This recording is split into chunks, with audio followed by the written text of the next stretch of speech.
السلام علیکم ورحمۃ اللہ وبرکاتہ نحمده ونصلی علی رسولہ الکریم اما بعد۔ آج کا سبق سن لیجئے۔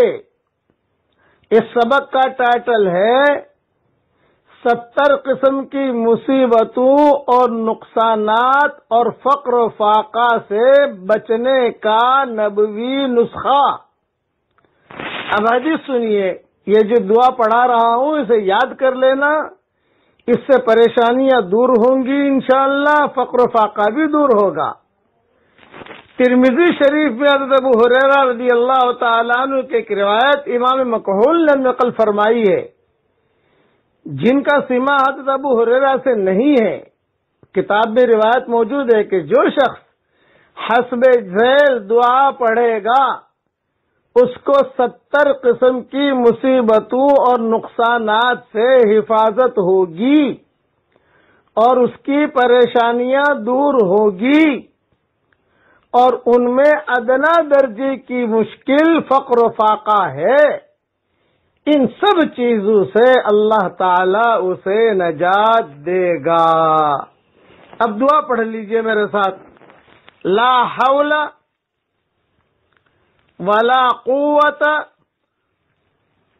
الا باللہ ولا منجأ من اللہ الا الیہ۔ ترجمہ ہی پڑھ لیجئے۔ گناہوں سے حفاظت اور اطاعت پر قوت صرف اللہ کی مدد سے ہوتی ہے، اور اللہ کے سوا کہیں نجات کے لیے پناہ گاہ نہیں ہے۔ یہ جملہ یاد کر لیجئے، بچوں کو بھی یاد کروا دیجئے۔ آج کل لوگ یہ حدیث ترمذی میں ہے، اتنا ذہن میں رکھنا، اور لوگ بہت پریشان ہیں۔ اسے اٹھتے بیٹھتے پڑھنے کا اہتمام کیجئے۔ ایک مرتبہ اور پڑھ لیجئے میرے ساتھ تاکہ آپ کو مضبوطی سے یاد ہو جائے۔ لا حول ولا قوت الا باللہ ولا منجأ من اللہ الا الیہ۔ اللہ تعالیٰ ہماری ان محنتوں کو قبول فرمائے۔ جو پریشان حال ہو اللہ ان کے پریشانیوں کو دور فرمائے، اور اللہ جو ہمارا سبق سنے اور اس کو آگے بڑھائے، فارورڈ کرے، اے اللہ اس کی ساری پریشانیوں کو دور فرما عافیت کے ساتھ۔ اب پڑھ لیجئے میرے ساتھ۔ اللہ اکبر کبیرا والحمد للہ کثیرا وسبحان اللہ بکرۃ واصیلا۔ آمین آمین۔ والسلام علیکم ورحمۃ اللہ وبرکاتہ، وآخر دعوانا ان الحمد للہ رب العالمین۔ السلام علیکم ورحمۃ اللہ وبرکاتہ نحمده ونصلی علی رسولہ الکریم اما بعد۔ آج کا سبق سن لیجئے۔ آج کے سبق کا ٹائٹل ہے ہماری شریعت میں مایوسی نام کی کوئی منزل نہیں ہے۔ اب حدیث سنیے۔ حضرت ابو ہریرہ رضی اللہ تعالی عنہ فرماتے ہیں کہ میری والدہ مشرکہ تھی، میں ان کو دعوت اسلام دیا کرتا تھا۔ ایک دن کا واقعہ ہے کہ میں نے ان سے اسلام قبول کرنے کے لیے کہا تو انہوں نے رسول اللہ صلی اللہ علیہ وسلم کے متعلق مجھ کو ایسی بات سنائی کہ جس کو میں سن نہ سکا، اور آپ کی خدمت میں روتا ہوا پہنچا اور بولا یا رسول اللہ، میں اپنی والدہ کو ہمیشہ اسلام کی دعوت دیا کرتا مگر وہ اس کے قبول کرنے سے انکار کرتی رہی، لیکن آج کا واقعہ ہے کہ میں نے ان کو اسلام کی دعوت دی تو انہوں نے آپ کے متعلق مجھ کو ایسی بات سنائی جس کو میں سن نہ سکا، تو آپ اللہ تعالیٰ سے دعا فرما دیجئے کہ وہ ابو ہریرہ کی والدہ کو ہدایت نصیب فرمائے۔ آپ صلی اللہ علیہ وسلم نے فوراً یہ دعا کی، دعا کے لیے ہاتھ اٹھائے اور کہا اللہم اہد ام ابی ہریرہ، الہ ابو ہریرہ کی ماں کو اسلام کی توفیق دے دے، ہدایت دے دے۔ پھر کیا تھا کہ آپ صلی اللہ علیہ وسلم کی دعا کی وجہ سے میں خوش ہو گیا اور دوڑتا لپکتا جھپکتا گھر کے دروازے کے پاس پہنچا۔ کیا دیکھتا ہوں گھر کا دروازہ بند ہے۔ میری والدہ نے میری پیروں کی آہٹ سن لی کہ ابو ہریرہ آیا ہے، تو والدہ نے اندر ہی سے کہا ابو ہریرہ بیٹا باہر ہی رہنا، اندر مت آنا، مہلن یا ابا ہریرہ باہر ہی رہنا۔ کہ میں باہر کھڑا رہا، ادھر مجھ کو پانی بہانے کی آواز آئی، ایسا لگ رہا تھا جیسے غسل کر رہی ہے۔ جب غسل فرما چکی تو اپنا کرتا پہن کر اور اوڑھنی سب ٹھیک کر کے، بال وغیرہ سب ٹھیک کر کے جھپٹی میری ماں اور فوراً دروازہ کھول دیا اور مجھ کو آواز دے کر بولی بیٹا سن لے، اشہد ان لا الہ الا اللہ و اشہد ان محمد رسول اللہ۔ اسلام قبول کر لیا۔ اس مرتبہ خوشی کے مارے میں فوراً واپس لوٹا، پلٹا اور حضور صلی اللہ علیہ وسلم کے بعد روتا ہوا گیا۔ میں نے عرض کیا کہ حضرت مبارک ہو، اللہ نے آپ کی دعا قبول فرما لی اور ابو ہریرہ کے والدہ کو اسلام قبول کرنے کی ہدایت نصیب فرمائی۔ اسی وقت آپ صلی اللہ علیہ وسلم نے اللہ کی تعریف اور دعا کے کلمات فرمائے۔ یہ سما دیکھ کر یعنی حضور نے کہا یہ اللہ کا شکر ہے، یہ اللہ کا شکر ہے، یہ اللہ کا شکر ہے کہ اللہ نے تیری ماں کو ہدایت دی۔ یہ منظر دیکھ کر میں بول پڑا یا رسول اللہ اب یہ بھی دعا کر دیجئے کہ اللہ تعالیٰ مجھ کو اور میری والدہ کو مسلمانوں میں محبوب بنا دے اور ان کو ہماری نظروں میں محبوب بنا دے۔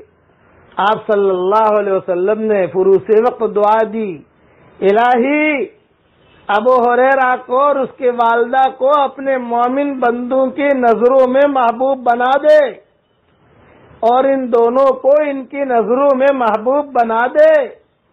اس کے بعد پھر کوئی مومن نہ بچا جو مجھ کو دیکھے بغیر صرف میرا نام سن کر مجھے محبوب نہ رکھتا ہو، یعنی سب ہم سے محبت کرتے تھے۔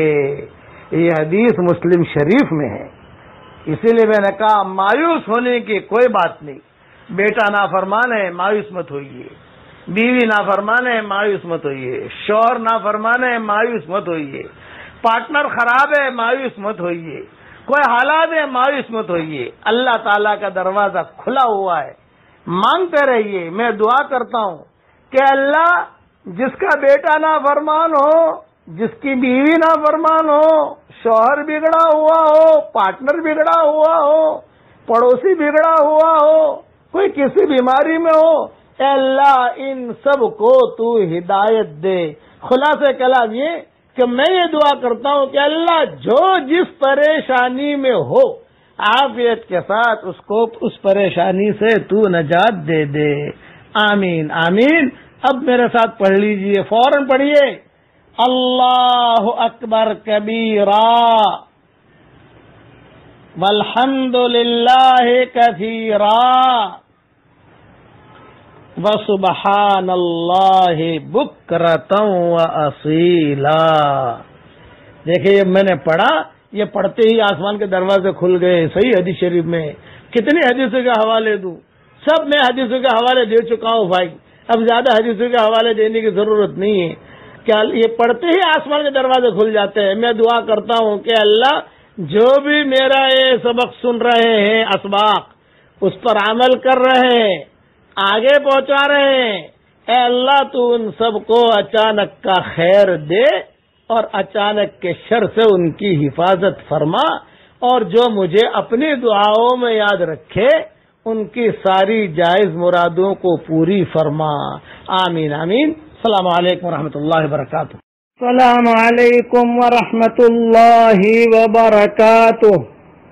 نحمده ونصلی علی رسولہ الکریم. اما بعد. آج کا سبق سن لیجئے. یہ حدیث بہت دھیان سے سنیے.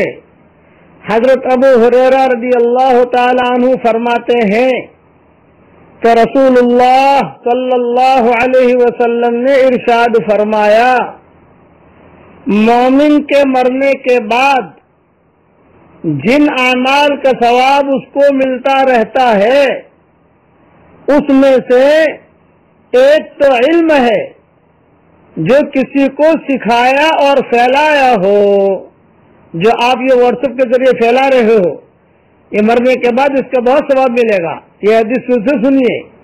حضور صلی اللہ علیہ وسلم نے ارشاد فرمایا، مومن کے مرنے کے بعد جن اعمال کا ثواب اس کو ملتا رہتا ہے ان میں ایک تو علم ہے جو کسی کو سکھایا اور پھیلایا ہو، دوسرا صالح اولاد ہے جس کو چھوڑا ہو، تیسرا قرآن شریف ہے جو میراث میں چھوڑ گیا ہو، چوتھا مسجد ہے جو بنا گیا ہو، پانچواں مسافر خانہ ہے جس کو اس نے تعمیر کیا ہو، چھٹا نہر ہے جس کو اس نے جاری کیا ہو، ساتواں وہ صدقہ ہے جس کو اپنی زندگی اور صحت میں اس طرح دیا گیا ہو کہ مرنے کے بعد اس کا ثواب ملتا رہے، مثلا وقف کی شکل میں صدقہ کر گیا ہو. یہ حدیث ابن ماجہ میں ہے. کتنی بڑی فضیلت ہے. آپ جو ہے کسی کو سبحان اللہ پڑھوا دو گے تو جتنے کو آپ جیسے 2000 آدمیوں کو سبق بھیجتے ہو، ایک مرتبہ سبحان اللہ پڑھ لے گا تو آپ کو بھی ثواب ملے گا، اس کو بھی ثواب ملے گا. پھر آگے جتنے کو فارورڈ کرے گا ایک پڑھ لے گا تو اس کو بھی ثواب ملے گا، آپ کو بھی ثواب ملے گا. اس لیے اس حدیث کا بہت دھیان سے اس حدیث کو لکھ لینا. اور میں نے حوالہ دے دیا، ابن ماجہ میں یہ حدیث ہے. اور آج کا یعنی کام یہ ہے، کم سے کم صحت، اب اللہ نے صحت دی ہے آپ کو، 2 روپیہ ہی صدقہ کر لو. مسجد میں گلے ہوتے ہیں عام طور سے، 2 روپیہ ڈال دو صحت کے زمانے میں، یہ مرنے کے بعد کام آئیں گے انشاءاللہ. اور جو آپ سبق فارورڈ کر رہے ہو اس کا ثواب بھی اللہ تعالیٰ دے گا. اب میرے ساتھ ایک مرتبہ پڑھ لیجئے، سبحان اللہ وبحمدہ سبحان اللہ العظیم. یہ 2 کلمے اللہ کو بہت پسند ہیں اور قیامت کے میدان میں بہت وزنی ہوں گے ترازو میں، اور زبان پر بہت آسان ہے. بخاری شریف میں یہ حدیث ہے، حضور صلی اللہ علیہ وسلم بھی پڑھتے تھے. تو آپ پڑھ لیجئے سبحان اللہ وبحمدہ سبحان اللہ العظیم. بس اچھا، یہ کس نے یہ کلمے پڑھے یہ مجھے SMS آنا چاہیے کہ ہم نے 2 کلمے پڑھ لیے، بس تو مجھے خوشی ہوگی انشاءاللہ. اور آپ جس گروپ سے متعلق ہے، آپ تعلق ہے، اس کو آپ بتا دیجئے کہ میں نے 2 کلمے پڑھ لیے. حضور صلی اللہ علیہ وسلم کی زبان سے کلمے نکلے ہیں تو، اور پھر اللہ ہماری زبان سے نکلواوے. پھر دوسرا یہ کہ اللہ کو بہت پسند ہیں. بتاؤ، حبیبتان الرحمن، تو اللہ کو کتنی خوشی ہوگی. پڑھیے ایک مرتبہ اور، سبحان اللہ وبحمدہ سبحان اللہ العظیم. ایسے میں اس کا انتظار کروں گا انشاءاللہ. اللہ تعالی عمل کرنے کی توفیق عطا فرمائے. آمین آمین. والسلام علیکم ورحمۃ اللہ وبرکاتہ، وآخر دعوانا ان الحمد للہ رب العالمین. السلام علیکم ورحمۃ اللہ وبرکاتہ. نحمده ونصلی علی رسولہ الکریم. اما بعد. آج کا سبق سن لیجئے، بہت اہم سبق ہے. نصیحت ہے۔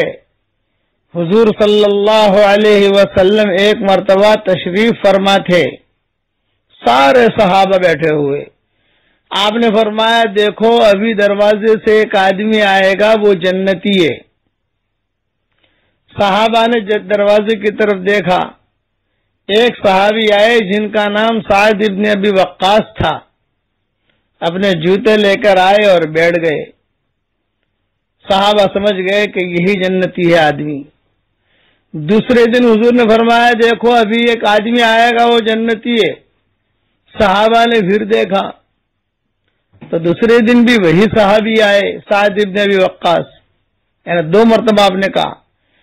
تیسرے دن آپ نے کہا کہ دیکھو ابھی ایک آدمی آیا گا دروازے سے، جنتی ہے۔ صحابہ نے پھر دیکھا تو تیسرے دن بھی وہی آئے، یعنی 3 دن حضور صلی اللہ علیہ وسلم کہتے رہے کہ وہ جنتی ہے، جنتی ہے، جنتی ہے۔ ایک نوجوان صحابی تھے عبداللہ ابن عمرو ابن عاص، انہوں نے کہا میں ذرا جا کے دیکھوں کہ کیا کام کرتے ہیں، یہ کیا نیکی کرتے ہیں۔ مہمان بنے آ کر، کوئی خاص نیکی تو دیکھی نہیں۔ 3 دن مہمان بن کے جب جانے لگے تو انہوں نے حضرت سعد ابن ابی وقاص سے پوچھا کہ بھی 3 مرتبہ 3 دن حضور صلی اللہ علیہ وسلم نے فرمایا کہ تم جنتی ہو، جنتی ہو، جنتی ہو، تمہاری کوئی نیکی تو بتاؤ۔ تو سعد ابن ابی وقاص نے کہا میری چھپی ہوئی نیکی ہے، دھیان سے سننا میرے بھائیوں، ہاں بہنوں بہت دھیان سے سننا، چھپی ہوئی نیکی ہے جسے میں ہی جانتا ہوں، اللہ جانتا ہے، لیکن چونکہ اب تم میرے یہاں مہمان بنے اور وہ نیکی تم دیکھ نہیں سکے، اور حضور صلی اللہ علیہ وسلم نے فرمایا جنتی ہے، جنتی ہے، جنتی ہے، اب میں ظاہر کرتا ہوں، اور وہ میری چھپی نیکی یہ ہے جب رات کو میں سوتا ہوں تو میرے دل میں سے سارے مسلمانوں کے بارے میں کوئی بھی چیز ہو میں نکال کے پاک صاف دل کر کے سوتا ہوں، سب کو معاف کر کے سوتا ہوں۔ اے اللہ جس نے بھی مجھے تکلیف پہنچائی ہو، کچھ بھی گالی دی ہو، پریشان کیا ہو، غیبت کی ہو، اے اللہ میں سب کو معاف کر دیتا ہوں۔ کیوں میں اس کا کوئی حق رکھوں تیرے سامنے کہ کل قیامت کے میدان میں اس کو لے کر کھڑا ہو جاؤں تیرے سامنے؟ اے اللہ میں نے تو معاف کر دیا، میرا دل صاف ہے۔ بس وہ نیکی ہے جس نیکی کی وجہ سے نبی نے کہا یہ جنتی ہے۔ اس کے لیے رات کو جب سو، نصیحت، رات کو جب سو تو سب کی طرف سے اپنا دل صاف کر کے سو، دل میں کوئی میل مت رکھو، دل میں کوئی کپٹ مت رکھو، اللہ سب کو معاف کر دیا۔ ہاں اللہ تعالی ہم سب کو عمل کرنے کی توفیق عطا فرمائے، تو آپ کی محبوبیت بھی بڑھے گی اور آپ کی مقبولیت بھی بڑھے گی، اور اللہ تعالیٰ جو ہے ہمیں اس کی برکت سے اللہ تعالیٰ ہمیں عزت بھی دے گا۔ اس لیے اپنے دل کو صاف کر کے سویا کرو۔ السلام علیکم ورحمۃ اللہ وبرکاتہ۔ اچھا یہ حدیث حیات الصحابہ میں ہے، میں حوالہ دینا بھول گیا، بکھرے موتی میں بھی کسی جگہ ہے، حیات الصحابہ میں بھی ہے، اور بہت کتابوں میں یہ حدیث اور زیادہ ڈھونڈنے کی ضرورت ہے نہیں۔ والسلام علیکم ورحمۃ اللہ وبرکاتہ، وآخر دعوانا ان الحمد للہ رب العالمین۔ السلام علیکم ورحمۃ اللہ وبرکاتہ، نحمده ونصلی علی رسولہ الکریم، اما بعد۔ آج کا سبق سن لیجئے۔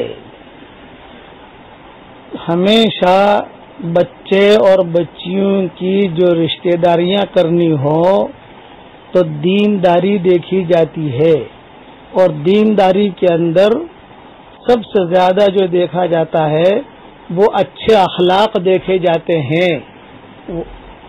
اچھے اخلاق دیکھو اور دیکھ کر جو ہے رشتہ کر لو، اتنا یاد رکھنا۔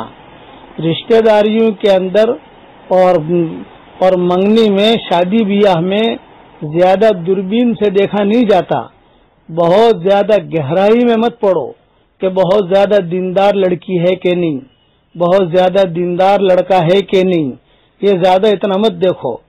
نماز پڑھتا ہو، اخلاق اچھے ہو، اس کو دینداری میں سب سے زیادہ جو چیز دیکھی جاتی ہے وہ اخلاق دیکھے جاتے ہیں. اخلاق اگر اچھے ہوں گے تو یہ اس کے اچھے اخلاق اسے پورے دین پر لے آئیں گے انشاءاللہ.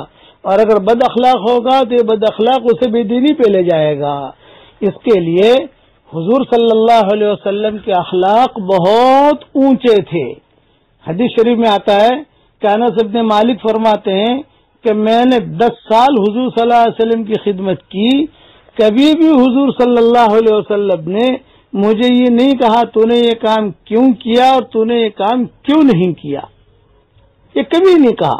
بلکہ حضور صلی اللہ علیہ وسلم کے اخلاق تو اتنے اونچے تھے، میں کیا بیان کروں آپ کو. ایک حدیث میں یہ آتا ہے، یہ حدیث الادب المفرد میں ہے جو امام بخاری کی کتاب ہے، کہ ایک دیہاتی آیا حضور صلی اللہ علیہ وسلم کے پاس، یعنی اقامت ہو گئی، حد درجے کی بات ہے، اقامت ہو گئی، اور اقامت ہونے کے بعد حضور صلی اللہ علیہ وسلم نماز پڑھانے کے لیے مصلی پر تشریف لے جا رہے ہیں، اور اب خالی تکبیر کہہ کر نماز شروع کرنی ہے، اور دیہاتی نے حضور صلی اللہ علیہ وسلم کا کپڑا پکڑ لیا.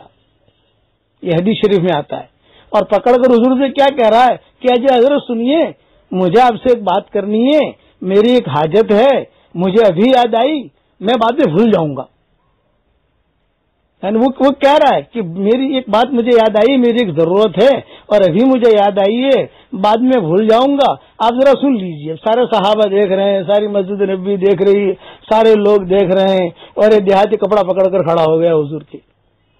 تو حدیث شریف میں آتا ہے کہ حضور صلی اللہ علیہ وسلم کھڑے رہے اس کے ساتھ، اور اس سے کہا بتاؤ کیا ضرورت ہے. حضور صلی اللہ علیہ وسلم نے بہت دھیان سے اس کی بات سنی، اور سننے کے بعد پھر جو ہے اس کے لیے جو بھی انتظام کرنا تھا وہ انتظام کیا. یعنی یہ دیہاتی یہ کب بات کر رہا ہے؟ یہ نماز کا وقت ہے، یعنی اقامت ہو چکی ہے اور کپڑا پکڑ کے کھڑا ہو گیا، اور یہ بھی کہہ رہا ہے کہ حضرت میں بھول جاؤں گا. یعنی کتنا سیدھا سادہ ہوگا. تو یہ اخلاق حضور صلی اللہ علیہ وسلم کے اتنے اونچے تھے. اور حدیث شریف میں آتا ہے کہ حضور صلی اللہ علیہ وسلم نے فرمایا، پچھلی امتوں میں ایک آدمی تھا، اس کے پاس کچھ بھی خیر نہیں تھی، گنہگار تھا، اس کے نام اعمال میں گناہ ہی گناہ تھے، بس ایک خیر اس کی ایک نیکی تھی، اس کی ایک نیکی. اور نیکی کیا؟ ذرا مالدار تھا، پیسے والا تھا، کو تو نوکروں سے اس نے کیا رکھا تھا کہ کوئی بھی اگر تنگ دست آدمی آوے، کوئی غریب آوے تو ذرا درگزر کر دینا، معاف کر دینا. تھوڑا پیمنٹ میں دیر کرے تو کوئی حرج کی بات نہیں، کہ پیمنٹ نہیں دے تو بھی کوئی حرج کی بات نہیں، چلا لینا. تو جب اس کا انتقال ہو گیا تو حدیث شریف میں آتا ہے کہ اللہ تعالیٰ نے فرشتوں سے کہا کہ بھئی یہ لوگوں کو معاف کرتا تھا تو معاف کرنے کا تو میں زیادہ حقدار ہوں، اس کو معاف کر دو، جنت میں داخل کرو اس کو. یہ جتنی حدیثیں میں نے بیان کی ہیں ساری الادب المفرد میں ہیں، یہ تاکہ حوالہ دے دیتا ہوں. اس لیے اچھا اخلاق والا شوہر اختیار کرو اور اچھے اخلاق والی بیوی اختیار کرو یار، اور اچھا اخلاق والا پارٹنر اختیار کرو. بعض لوگ جو اللہ معاف فرمائے کہ بہت اچھے دیندار دکھائی دیتے ہیں لیکن زبانیں ان کی بہت خراب ہوتی ہیں، اور بعض بے دین ہوتے ہیں لیکن ان کی زبان بہت میٹھی ہوتی ہے. اس لیے اپنی زبانوں کی حفاظت کرو. حضور صلی اللہ علیہ وسلم نے معاذ بن جبل سے کہا تھا کہ معاذ اپنی زبان کی حفاظت کرنا. حالانکہ بڑے اونچے آدمی ہیں معاذ بن جبل، لیکن حضور فرما رہے ہیں اپنی زبان کی حفاظت کرنا. اس لیے اب وقت میرا ختم ہو رہا ہے اس سبق کا. میں اخلاق اور حکمت پر کچھ دن مضمون بیان کروں گا انشاءاللہ. اللہ تعالی ہم سب کو اچھا اخلاق والا بنائے عافیت کے ساتھ. والسلام علیکم ورحمۃ اللہ وبرکاتہ، وآخر دعوانا ان الحمد للہ رب العالمین. السلام علیکم ورحمۃ اللہ وبرکاتہ.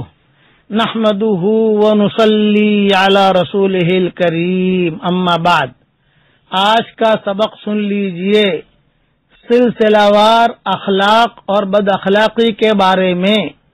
حضرت ابو ہریرہ رضی اللہ تعالیٰ عنہ سے روایت ہے کہ حضور صلی اللہ علیہ وسلم نے ارشاد فرمایا، جنت کے دروازے پیر اور جمعرات کے دن کھولے جاتے ہیں تو ہر اس بندے کی اور بندی کی مغفرت کر دی جاتی ہے جو مسلمان ہیں، مگر اس آدمی کی مغفرت نہیں ہوتی.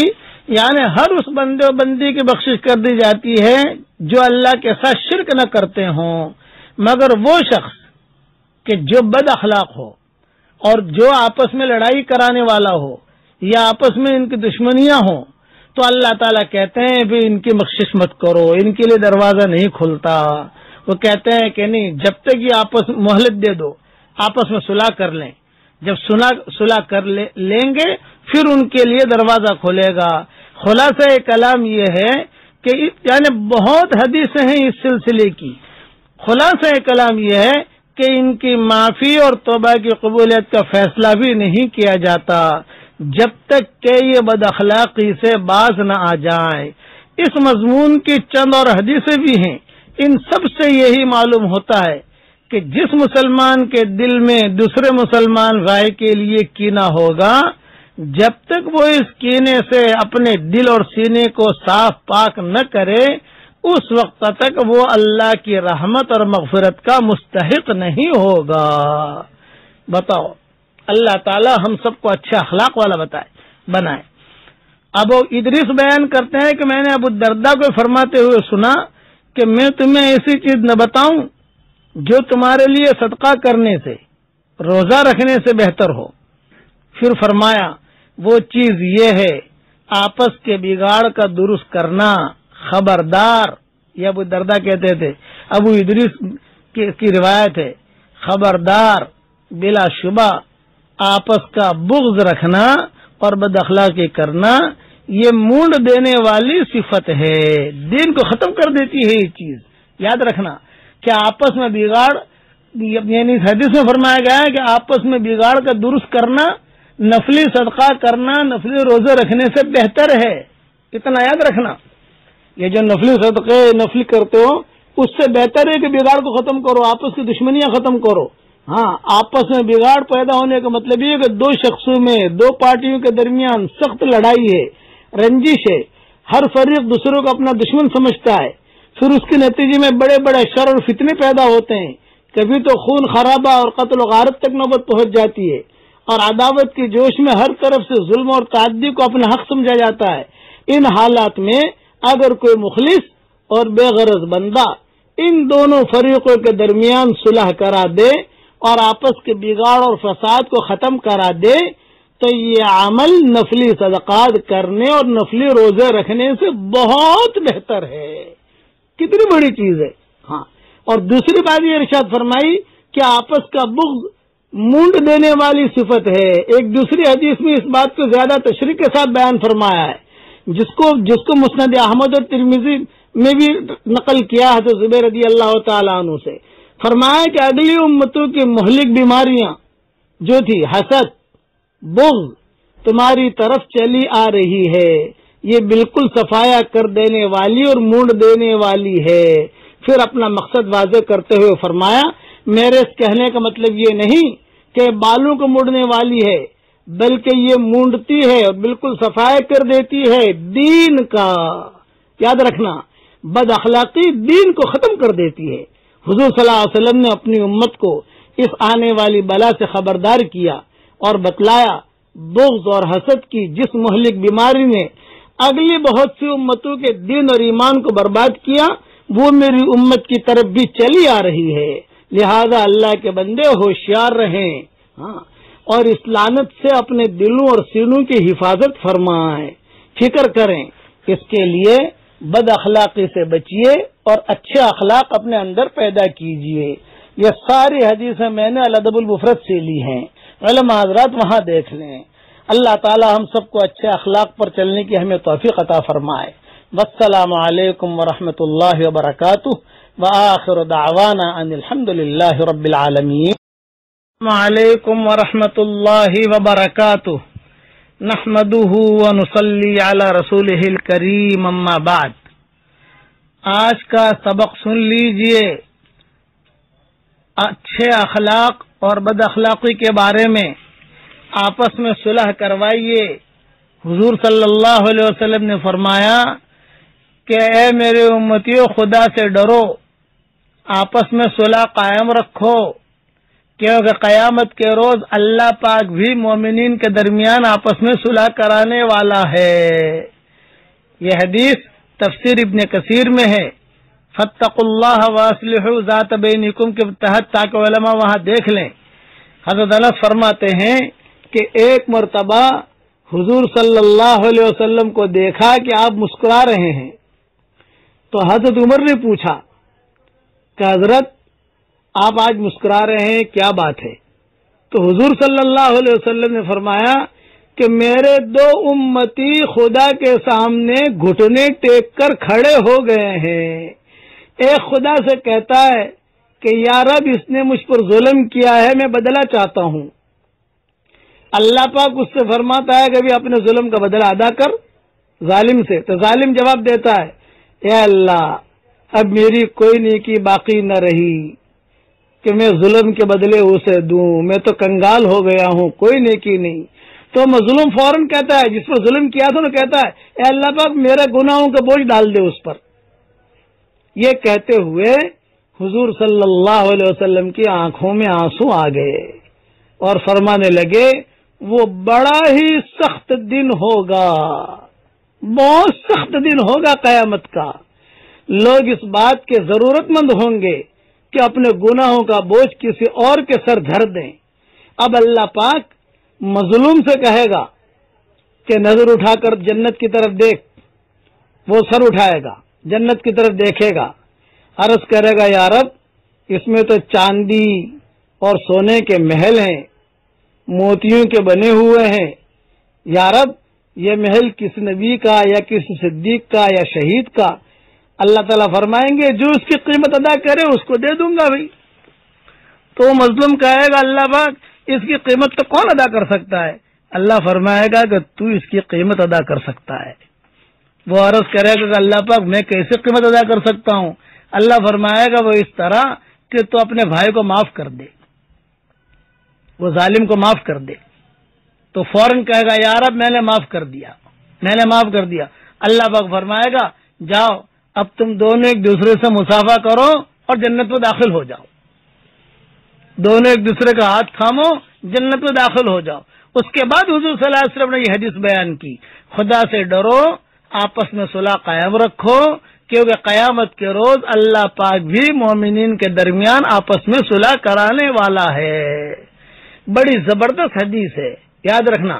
لیکن اس میں ایک بات میں خالی وضاحت کر دوں، کسی پر آپ نے ظلم کیا، وہ مظلوم مر گیا، اب چپکے اللہ تعالیٰ سے معافی مانگو، چپکے اللہ تعالیٰ سے کہو اللہ پاک مجھ سے چوک ہو گئی، اس کے بچوں کے ساتھ اچھا معاملہ کرو، اس کے گھر والوں کے ساتھ اچھا معاملہ کرو، اس کے رشتہ داروں کے ساتھ اچھا معاملہ کرو، تو اللہ کے ذات سے امید ہے کہ حشر کے میدان میں بھی اللہ تعالیٰ صلح کرائے گا۔ لیکن آپ نے اگر معافی نہ مانگی اور آپ وہی اسی ظلم پر رہے، اسی بعض لوگ بہت ضدی طبیعت کے ہوتے ہیں۔ علماء نے لکھا ہے کہ جو آدمی میں تکبر ہوگا وہ اتنا ہی ضدی ہوگا، تو اس کے لیے ہدایت کے دروازے جلدی کھلتے نہیں ہیں، وہ محروم بن کے ہی مرتا ہے، عام طور سے دیکھا گیا۔ اس کے لیے ضد نہیں، جو بات حق کی آ جائے حق کو فوراً قبول کر لو۔ اس کے لیے آپس میں بگاڑ پیدا مت کرو، بلکہ آپس میں صلح سبندی کرو۔ میاں بیوی بھی آپس میں صلح سے رہیں، بے اک چک ہو جاتی ہے، بیوی سے کبھی اک چک ہو جاتی ہے، کبھی شوہر سے ہو جاتی ہے، ایک دوسرے کو نبھا کے چلو، بیٹوں سے ہو جاتی ہے، ماں باپ سے ہو جاتی ہے۔ ہم جو اتنے، ایک میری بات یاد رکھنا، ہم شیطان نہیں ہے کہ ہم توبہ نہ کریں، وہ تو شیطان ہے جس نے توبہ نہیں کی، اور ہم فرشتے نہیں ہیں کہ ہم سے گناہ نہ ہو، وہ تو فرشتے ان سے گناہ نہیں ہوتا، ہم سے تو گناہ بھی ہوگا بھائی، ہم تو چوک بھی ہوگی۔ اللہ سے معافی مانگو، سامنے جا کر معافی مانگ لو۔ اللہ تعالی ہم سب کو اچھا اخلاق والا بنائے اور آپس میں صلح کرنے والا بنائے۔ جہاں اللہ نے آپ کو وجاہت دی ہے، دو پارٹیوں میں لڑائی ہے، جاؤ محبت کے ساتھ ان پر خرچ کرو اور آپس میں ان کو ملا دو۔ آپ بس یہ کسی طریقے سے ملا دو۔ میاں بیوی میں لڑائی ہے، ملا دو ان کو، اچھی بات کہہ کر ملا دو۔ اللہ تعالی ہم سب کو عمل کرنے کی توفیق عطا فرمائے۔ والسلام علیکم ورحمۃ اللہ وبرکاتہ۔ وعلیکم ورحمۃ اللہ وبرکاتہ۔ نحمدہ ونصلی علی رسولہ الکریم، اما بعد۔ آج کا سبق سن لیجئے، اچھے اخلاق اور بد اخلاقی کے بارے میں۔ عبداللہ ابن عمر رضی اللہ تعالیٰ عنہ نے فرمایا، بہت دھیان سے سنیے کہ 4 باتیں ہیں جب وہ تجھے مل گئیں تو یہ سمجھ لے کہ ساری دنیا کی خیر تجھے مل گئی، پھر کوئی ضرورت نہیں ہے کوئی اور چیز ملے کہ نہ ملے۔ 4 باتیں۔ نمبر 1 اچھے اخلاق، نمبر 2 پاک صاف حلال روزی، نمبر 3 بات کی سچائی، نمبر 4 امانت کی حفاظت۔ یاد رکھنا یہ 4 چیزیں بہت اہم ہیں، اگر کسی میں یہ چیزیں موجود ہیں تو اللہ تعالیٰ نے بہت بڑی دولت دے دی۔ ان کے ہوتے ہوئے دنیا کی کوئی چیز نہ ملے تو کسی کا غم اور فکر کرنے کی ضرورت ہی نہیں۔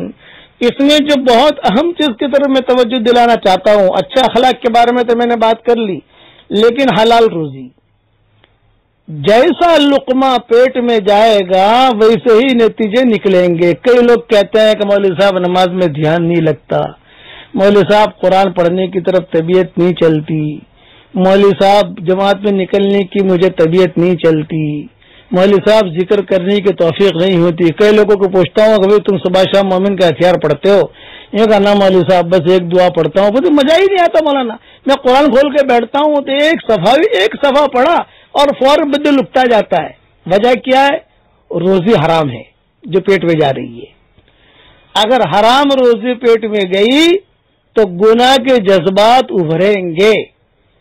یاد رکھنا، دل چاہے گا میں پکچر دیکھوں، دل چاہے گا میں غیبت کروں، دل چاہے گا میں کسی کو ماروں، دل چاہے گا میں لڑکیوں کو دیکھوں، دل چاہے گا کہ میں کسی کو ستاؤں، کیوں کہ وہ لقمہ حرام کا گیا ہے۔ اور اگر حلال لقمہ پیٹ میں جائے گا تو عبادت کے جذبے، اطاعت کے جذبے ابھریں گے۔ دل چاہے گا مسجد میں جا کر بیٹھوں، دل چاہے گا قرآن پڑھوں، دل چاہے گا کہ میں نماز پڑھوں، نماز پڑھنے مزہ آئے گا، دل چاہے گا میں تہجد پڑھوں۔ یاد رکھنا، اس لیے حلال لقمہ ہمیشہ یاد رکھنا۔ کسی زمانے میں عورتیں اتنی دیندار ہوتی تھی کہ جب شوہر گھر سے نکلتا تھا تو وہ بیوی جو ہے دروازے پر آ کر کھڑی رہتی تھی اور ایک جملہ کہتی تھی، یا رجل اتق اللہ فینا، اے ہمارے پیارے شوہر میرے بارے میں اللہ سے ڈرتے رہنا، تم روٹی کمانے جا رہے ہو، حلال لقمہ لانا، حرام نہ لانا۔ میں فاقہ برداشت کر سکتی ہوں لیکن جہنم کی آگ برداشت نہیں کر سکتی۔ پیٹ میں جیسے روزی جائے گی ویسے عمل نکلیں گے۔ حلال لقمہ گیا تو نیکی کے جذبات ابھریں گے، اور اگر حرام لقمہ گیا تو گناہوں کے جذبات ابھریں گے۔ اب دیکھ لو کہ جو لوگ شکایت کرتے ہیں نا، صاحب بالکل مزہ نہیں آتا نماز میں، مطلب دھیان ہی نہیں لگتا، بہت لوگ شکایت کرتے، مطلب کیا کروں؟ میں ایک ہی بات کہتا ہوں، اپنی روزی دیکھ، تیرے روزے کے اندر کوئی شبہ ہے تو وہ دیکھ، شبہ ہے تو میں حضور صلی اللہ علیہ وسلم کی دعا ہے کہ اے اللہ کسی فاسق فاجر کا احسان میرے سر پر مت رکھنا، کسی فاسق فاجر کا۔ میں ہمیشہ اپنے لیے میں اپنی بات کرتا ہوں، لوگ دعوتیں کرتے ہیں، میں اپنی بات کرتا ہوں کہ اللہ کہ جس آدمی کے بارے میں اس کی روزی میں شک ہو تو اللہ اس کا لقمہ ہمارے پیٹ میں داخل مت کرنا کہ وہ آگے ہی نہیں ہمارے پاس۔ اتنا یاد رکھنا، حلال لقمے کا فکر کرو، اللہ تعالیٰ سے مانگو۔ حضور صلی اللہ علیہ وسلم فجر کی نماز کے بعد ام سلمہ کہ فرماتی ہیں فجر کی نماز پڑھتے ہی سب سے پہلے حضور صلی اللہ علیہ وسلم یہ دعا مانگتے تھے، اللہم انی اسألک علما نافعا ورزقا حلالا طیبا۔ کہ یاد رکھنا کہ میں اے اللہ علم نفع دینے والا علم مانگتا ہوں تجھ سے، اور اے اللہ پاک صاف روزی مانگتا ہوں۔ ایک آدمی آیا میرے پاس، اس نے کہا مولوی صاحب دعا کرو کہ اللہ تعالیٰ حلال روزی دے اور بہت دے۔ تو میں نے کھڑ سے اس کو یوں کہا، میں نے کہا بھائی حلال روزی تو تھوڑی ہی آتی ہے، تو زیادہ نہیں آتی، لیکن اس تھوڑی میں اللہ برکت بہت دیتا ہے۔ جو زیادہ آتی ہے وہ حرام کی ہوتی ہے، عام طور سے بہت بہت کم لوگ ہوتے ہیں، عبداللہ ابن مبارک جیسے، حضرت امام ابو حنیفہ جیسے، الا من رحم ربی، بہت کم لوگ ہوتے ہیں کہ جن کو بہت مال ملے اور پورا کے پورا حلال کا ہو۔ اس کے لیے اپنی روزی کی طرف خاص دھیان دو، اپنے بچوں کے پیٹوں میں، ان کے جوڑوں میں حلال لقمہ داخل کرو۔ اللہ عمل کرنے کے توفیق عطا فرمائے۔ والسلام علیکم ورحمۃ اللہ وبرکاتہ۔ وعلیکم ورحمۃ اللہ وبرکاتہ۔ نحمده ونصلي على رسوله الكريم اما بعد. سلسلہ وار آج کا سبق سن لیجیے اچھے اخلاق کے بارے میں اور بد اخلاقی کے بارے میں. حضور اکرم صلی اللہ علیہ وسلم نے اخلاق سکھائے بھی ہیں اور اللہ تعالیٰ نے بھی حضور صلی اللہ علیہ وسلم کے اخلاق کی تعریف کی ہے. وَإِنَّكَ لَعَلَىٰ خُلُقٍ عَظِيمٍ. پیارے نبی جی آپ بہت بہت بہت اونچے اخلاق پر ہیں. آپ صلی اللہ علیہ وسلم اخلاق پر بیان بھی کرتے تھے اور خود ان کے اخلاق بھی اچھے تھے. جریر ابن عبداللہ یہ مشرک تھے، حدیث شریف میں آتا ہے. یہ جب آئے مسجد نبوی میں اور حضور صلی اللہ علیہ وسلم نے دیکھا کہ جریر آیا ہے تو حضور صلی اللہ علیہ وسلم خود گئے، آگے بڑھے اور آگے بڑھ کر حضور نے اپنی چادر بچھائی ان کے لیے. حالانکہ وہ آدمی مشرک ہے اور حضور صلی اللہ علیہ وسلم خود چادر بچھا رہے ہیں اور کہہ رہے جریر اس پر بیٹھ جاؤ، اس پر بیٹھ جاؤ. جریر ابن عبداللہ نے جب یہ منظر دیکھا تو جریر ابن عبداللہ کی آنکھوں میں آنسو آ گئے اور چادر لی اور چادر لے کر اپنے سر پہ رکھی. یوں کہا کہ حضرت یہ چادر آپ کی چادر ہے، اس کا درجہ یہ نہیں ہے کہ میں اس پر بیٹھوں، اس کا درجہ تو یہ ہے کہ میرے سر پہ رکھوں. اور پھر کہا اشہد ان لا الہ الا اللہ و اشہد انک رسول اللہ. پھر حضور صلی اللہ علیہ وسلم سے صحابہ نے پوچھا کہ آپ نے ان کے ساتھ اتنے اونچے اخلاق کیوں برتے؟ وہ خود گئے، چادر بچھائی، بیٹھو. یہ تو آپ نے فرمایا اکرم و کریم کل قوم، یہ اپنے قوم کا بڑا ہے. انزل الناس منازلہم، کہ جیسا آدمی ہو ویسا اس کے ساتھ معاملہ کرو، اس کے ساتھ اخلاق برتو.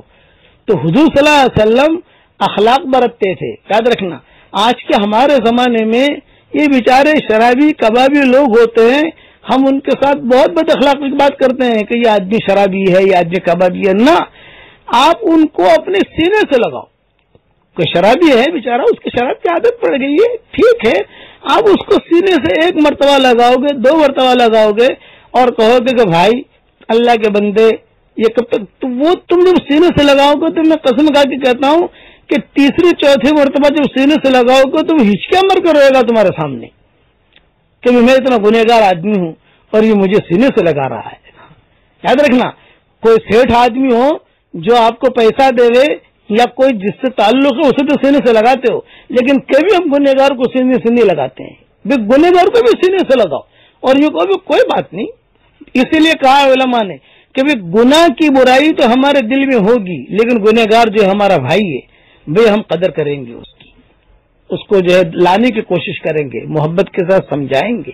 ہاں، حضور اکرم صلی اللہ علیہ وسلم یعنی بے ایمانوں کے ساتھ حضور صلی اللہ علیہ وسلم معاملہ فرماتے تھے. بے ایمانوں کے ساتھ کہ ابو محذورہ جو ہے یہ مشرک ہیں، لیکن حضور صلی اللہ علیہ وسلم ان کے سر پر ہاتھ پھیر رہے ہیں. حدیث میں قصہ آتا ہے، بہت لمبا قصہ ہے یہ ابو محذورہ کا. وہ حضور کے اخلاق کی وجہ سے وہ ابو محذورہ حرم شریف کے مؤذن بن گئے، حالانکہ تھے مشرک اور اذان کا مذاق اڑاتے تھے، لیکن ابو محذورہ رضی اللہ تعالیٰ عنہ بن گئے. اس کے لیے اچھے اخلاق برتیے. کوئی بھی آپ کی محلے میں برا ہے تو ٹھیک ہے، اس کے گناہ سے تو موافقت نہیں کریں گے، کوشش کرو چپکے چپکے اس کے ساتھ اچھے اخلاق برتو. بیوی جو ہے اگر تھوڑی سی ٹیڑھی میڑھی آ گئی تو اس کو سدھارنے کی کوشش کرو. کبھی شوہر جو ہے ٹیڑھا میڑھا آ گیا تو اس کو سدھارنے کی کوشش کرو. اللہ تعالیٰ سے مانگو، چپکے چپکے مانگو. ہاں، حضرت عمر کے زمانے میں ایک آدمی کو شراب کی عادت تھی. حضرت عمر کو پتا چلا کہ اس کو شراب کی عادت ہے. حضرت عمر تو بہت سنجیدہ طبیعت کے تھے. کسی نے کہا کہ حضرت بہت شراب پیتا ہے، بہت خراب ہے. حضرت عمر نے اس کو کچھ نہیں کہا. حضرت عمر نے اس کے خط لکھا. وہ خط پڑھتے ہی وہ آدمی رونے لگا کہ امیر المومنین نے مجھے خط لکھا. میں کہتا ہوں کہ ہمارے محلے میں جو خراب آدمی ہے ہم گشت کے ذریعے جب اسے لانے اور اس کے محبت کے ساتھ ہم بات کریں گے اس کا دل اللہ تعالیٰ نرم کرے گا. اب حضرت عمر نے کیا خط لکھا تھا میں انشاءاللہ اگر یاد رہا تو کل عرض کروں گا. بس یہ تو اخلاق اور بد اخلاقی کا جو یاد رکھنا، بد اخلاقی پورے دین کو مونڈ دیتی ہے. بد اخلاقی پورے دین کو مونڈ دیتی ہے. حشر کے میدان میں بہت حج، بہت عمرے، بہت نفلی طواف، بہت نفلی صدقات لے کر آئے گا، لیکن بد اخلاقی ہوگی ساری چیزوں کو اللہ کہے گا اس کی کوئی ویلیو نہیں، تو نے بد اخلاقی برتی ہے، تیرے زبان کی وجہ سے لوگوں میں اختلافات ہوئے، اسے جہنم میں داخل کر دو۔ اس لیے بد اخلاقی سے بچو۔ بقیہ مضمون کل انشاءاللہ۔ والسلام علیکم ورحمۃ اللہ وبرکاتہ۔ علیکم ورحمۃ اللہ وبرکاتہ۔ نحمدہ ونصلی علی رسولہ الکریم، اما بعد۔ آج کا سبق سن لیجئے، سلسلہ وار اخلاق اور بد اخلاقی کے بارے میں۔ کبھی بھی زبان سے ایسے جملے نہ نکالیے جس میں بد اخلاقی ٹپک رہی ہو یا تکبر ٹپک رہا ہو۔ اس پر ایک درد بھرا قصہ سن لیجئے۔ یہ قصہ میں نے بکھرے موتی میں کسی جلد میں لکھا ہے، اوپر کا حوالہ وہاں سے دیکھ لینا آپ، کہ نوفل ابن ماہک ایک بہت بڑے بزرگ گزرے ہیں۔ وہ کہتے ہیں کہ ایک مسجد میں گیا، ایک بہت خوبصورت نوجوان لہیم شہیم یہ بیٹھا ہوا تھا، اور بیٹھ کر جو ہے وہ قرب و جوار میں اس کے سارے لوگ تھے، اس کی تعریف کر رہے تھے۔ نوفل ابن مالک کہتے ہیں کہ مسجد کے کونے میں جا کر میں بھی بیٹھ گیا۔ کسی ایک نوجوان نے کہا کہ صاحب آپ تو بہت اسمارٹ نظر آتے ہیں، بہت ہی جو ہے خوبصورت ہیں، لہیم شہیم ہیں۔ تو اس نے جواب میں یہ جملہ کہا، ارے میری خوبصورتی پر تو اللہ کو بھی رشک آتا ہے۔ بس اتنا جملہ نکالنا تھا، اور یہ بڑا جملہ تھا۔ کبرت کلمۃ تخرج من افواہہم، بعض مرتبہ زبان سے کوئی جملہ نکلتا ہے وہ بڑا خطرناک ہوتا ہے، اس پر فوراً پکڑ ہوتی ہے۔ کتابوں میں لکھا ہے۔ تو نوفل ابن ماہک یہ کہہ رہے تھے کہ میں دور سے بیٹھا ہوا دیکھ رہا تھا، جہاں اس نے یہ کہا کہ میری خوبصورتی پر اور میرے اسمارٹ پنے پر تو اللہ کو بھی رشک آتا ہے، فوراً وہ گلنا شروع ہوا، اور گلتے گلتے ایک دم سے ایک بالش کے برابر رہ گیا۔ اب وہ لڑکے جتنے تھے وہ تو بھاگ گئے ڈر کے مارے۔ نوفل ابن ماہک کہتے ہیں میں گھر پر گیا، اس کے رشتہ داروں کو لے کر آیا۔ اس کے رشتہ دار آئے مسجد میں اور اسے انگلیوں سے اٹھایا۔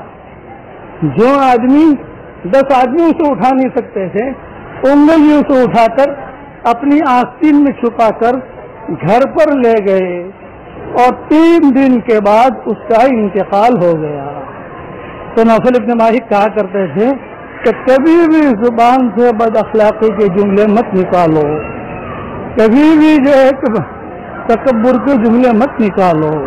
اس لیے اس چیز کا خاص خیال رکھنا کہ کبھی بھی کوئی جملہ زبان سے نکالنے سے پہلے اسے تول لو، اسے سوچ لو، میں کیا کہہ رہا ہوں، اس کا کیا نتیجہ نکلے گا۔ اللہ تعالی ہم سب کو صحیح بولنے کی، صحیح سمجھنے کی اور صحیح سوچنے کی اللہ تعالی ہم سب کو توفیق عطا فرمائے۔ والسلام علیکم ورحمۃ اللہ وبرکاتہ، وآخر دعوانا ان الحمد للہ رب العالمین۔